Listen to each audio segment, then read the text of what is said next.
Hyperinflation, food shortages, power cuts, and political turmoil are just some of the major reasons why Venezuela is kind of screwed. So how did the country that boasts the world's largest oil reserves get into such a mess? Well, it pretty much comes down to oil and a healthy dose of US involvement.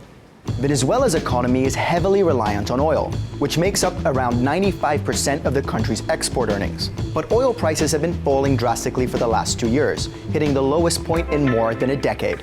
This has left the government struggling to pay for imports, including basics like food and medical supplies.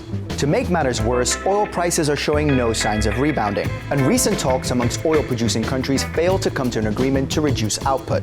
The result? Empty shelves in stores, long lines for food, and sparsely stocked fridges. Venezuela's currency may be the Bolivar Fuerte, but the dollar is still king because it's strong and stable.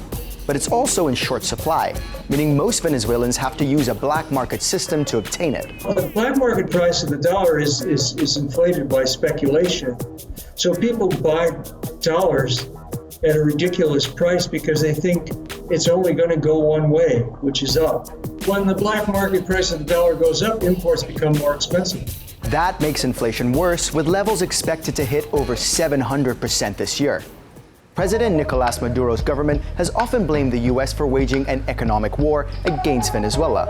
The US has had an enormous role in destabilizing Venezuela for more than 14 years. The US has been accused of pushing for a change of leadership in the country and funding opposition-led coup attempts since 2002. Even the weather doesn't seem to be on Venezuela's side. Amongst the other turmoil, the country is experiencing drought, which experts are blaming on El Nino. Low water levels mean that the country's massive hydroelectric dam is not producing enough electricity. This has led to blackouts, planned electricity cuts, and even a shorter work week of just 2 days for public sector workers to reduce energy consumption. The country even changed the clocks to add an extra 30 minutes of sunlight. So, where does this leave Venezuela? Well, facing political turmoil. Late last year, the opposition gained a large majority of the country's National Assembly for the first time in 16 years. That means the government could face gridlock as it tries to tackle mounting economic struggles. And that just means more problems for the people of Venezuela.